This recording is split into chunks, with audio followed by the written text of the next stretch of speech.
Trong cuộc đời tu hành, giữ giới chính là nền tảng để nuôi dưỡng đạo đức, định lực và trí tuệ.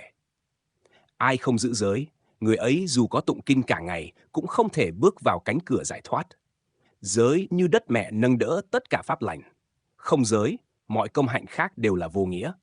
Và chính vì hiểu rõ điều ấy, Sư Minh Tuệ, một bậc khất sĩ thanh tịnh, đã dành những lời nhắn nhủ chân tình nhưng đầy kiên quyết với người hậu học tên Phước Nghiêm, khi phát hiện con đường của vị ấy đang bắt đầu lệch khỏi giới hạn, nhất là giới thứ tư, không nói dối. Chuyện xảy ra trong một buổi chiều yên tĩnh tại vùng ngoại ô của một vùng đất linh thiêng nơi Sư Minh Tuệ đang du hóa. Lúc ấy, Phước Nghiêm, một người từng có thời gian thân cận với Sư, đến gần đảnh lễ. Dáng đi của Nghiêm có vẻ lặng lẽ nhưng đôi mắt lộ rõ sự bất an. Sư Minh Tuệ không vội hỏi gì, chỉ lặng lẽ nhìn sâu vào tâm người học trò cũ. Rồi Sư nhỏ nhẹ mà dứt khoát nói, Phước Nghiêm làm người tu phải giữ năm giới, nhất là giới không vọng ngữ. Đừng vì lợi ích, vì sợ hãi hay vì che giấu điều gì mà tạo khẩu nghiệp. Miệng nói sai, tâm rối loạn, tâm rối thì đạo chẳng thành.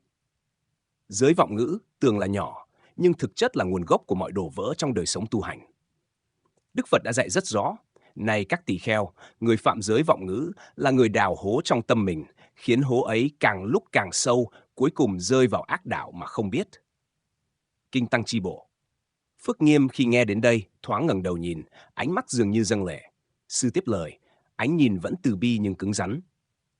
Dù sau này, một mình con có hại con có chọn buông tay thì cũng đừng để thầy Nghiêm hại con. Con còn nhiều thời gian phía trước, nhưng trong tăng đoàn này còn nhiều sư phụ khác, còn người tu thanh tịnh khác nên phải giữ cho đoàn thể trong sạch. Con sai, có thể sám hối, nhưng nếu gieo hạt giống bất thiện vào người khác, con mang nghiệp vô lượng. Sự trầm mặc kéo dài vài phút. Phước Nghiêm cúi đầu dường như đang bị giằng xé giữa bản ngã và hạt mầm giác ngộ trong tâm mình. Sư không lên giọng, không răn đe, không dùng oai lực, nhưng lời nói như mũi tên xuyên qua lớp vọng tưởng, đánh thức tâm can người đối diện. Những lời ấy không chỉ dành riêng cho một cá nhân, mà còn là lời cảnh tỉnh cho tất cả những ai đã từng thốt ra điều sai sự thật, bịa đặt, thêu diệt, hoặc vì sợ trách nhiệm mà bóp méo sự việc. Giới thứ tư, không vọng ngữ, là ngọn đèn sáng dẫn đường cho mọi con người sống trong chánh niệm. Đức Phật từng khẳng định, người chân thật là người có thể đem lại niềm tin cho kẻ khác.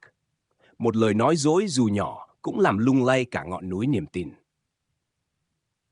Phước Nghiêm, với tất cả những gì đã học, chắc chắn hiểu điều đó. Nhưng vì lý do gì đó, vì áp lực, vì toan tính hay vì ảnh hưởng từ những người không giữ giới, nên đã đi lệch. Và chính trong lúc ấy, ánh sáng của người thầy Sư Minh Tuệ xuất hiện đúng lúc.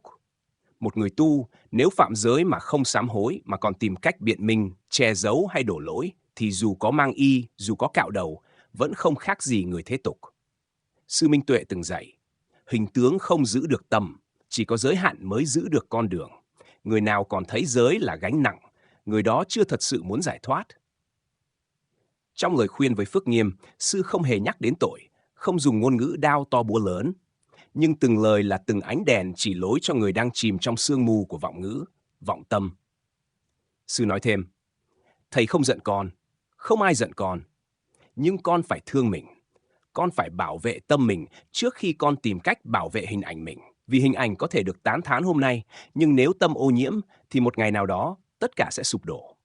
Giới như bức tường giữ lửa tham, sân, si bên ngoài. Khi bức tường vỡ, ngọn lửa ấy sẽ thiêu đốt chính con trước tiên. Tôi tu không phải chỉ tụng kinh, không phải chỉ thuyết pháp, mà là thực hành giới, định tuệ. Trong đó, giới là bước đầu, là nền tảng. Không có giới, không thể có định. Không có định, không thể phát tuệ.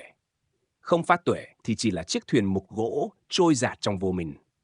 Và cái đáng sợ nhất chính là khi chiếc thuyền ấy trôi theo đám đông, cuốn luôn những hành giả khác vào con nước tà kiến. Sư Minh Tuệ, một người không giao giảng nhiều, không thuyết pháp rầm rộ, nhưng qua cách sống, cách nhắn nhủ, cách đứng yên giữa sóng gió mà lòng không động, đã cho thấy thế nào là tu hành chân thật. Nhất là khi bảo vệ giới hạn của tăng đoàn, của người hậu học, Sư không dùng quyền uy mà dùng chánh niệm và từ bi. Vì thế, lời nói của Sư thấm tận đáy lòng. Một lời nhắc khéo lại bằng cả nội lực hàng chục năm giữ giới nghiêm mật, thì sức mạnh của nó không ai có thể đo lường. Trong một buổi pháp thoại, Hòa thượng Tịnh Không từng nói, Người phạm giới chưa đáng sợ. Người phạm giới mà vẫn tưởng mình đúng mới là đại họa. Sư Minh Tuệ hiểu rõ điều ấy nên sư không trách nghiêm, không mắng mỏ, nhưng thẳng thắn đưa ra giới hạn. Con được sai với chính con, nhưng không được để người khác hư vì con. Bởi một người phạm giới mà được tán đồng, được tung hô, thì những giới tử khác sẽ nghĩ rằng giới không còn giá trị. Và như thế, tăng đoàn không còn là nơi nuôi dưỡng đạo, mà chỉ là bóng mờ của thế tục khoác áo vàng. Sư nhắn thêm một lời cuối, giọng chậm rãi nhưng đầy lực. Nếu con quay đầu, con còn cả một đời để tu lại. Nhưng nếu con tiếp tục nói dối, lôi kéo, gài người khác, đổ vấy lên người thanh tịnh, thì không phải chỉ con gánh quả báo, mà người nghe con, người bị hại bởi con cũng tạo nghiệp sân hận, nghi kỵ và tội đó kết nối lẫn nhau, đời này chưa xong, đời sau còn trả. Phước Nghiêm im lặng thật lâu, không một lời phản bác, đôi mắt dường như đỏ hoe. Và khi đứng dậy chắp tay, đã không còn dáng vẻ kiêu ngạo như ngày nào. Có thể Nghiêm đã hiểu, có thể chưa. Nhưng hạt giống chánh pháp mà sư gieo chắc chắn sẽ nảy mầm vào một thời điểm nào đó trong nội tâm của người ấy, nếu như còn chút tâm học đạo. Đức Phật từng dạy, một lời nói chân thật có thể cứu người khỏi 100 năm mê muội. Lời nói của sư Minh Tuệ trong buổi hôm ấy không ồn ào, không răn đe, không buộc tội, nhưng đã làm nhiều người tỉnh lại. Không chỉ Phước Nghiêm, mà tất cả những ai đứng gần đó, nghe lén từ xa hoặc sau này được kể lại, đều cảm thấy trong lòng mình như có luồng ánh sáng đi qua. Đó là ánh sáng của chân lý, của tình thầy trò, của trách nhiệm bảo vệ giới pháp. Vì nếu người tu không giữ giới, ai sẽ giữ giới? Nếu người học nói dối để bảo vệ mình, ai sẽ giữ ngọn đuốc chánh pháp cho đời sau? Và nếu tăng đoàn không còn sự thanh tịnh, ai sẽ là chỗ nương tựa cho chúng sinh? Câu chuyện ấy tưởng nhỏ, nhưng là một thông điệp lớn.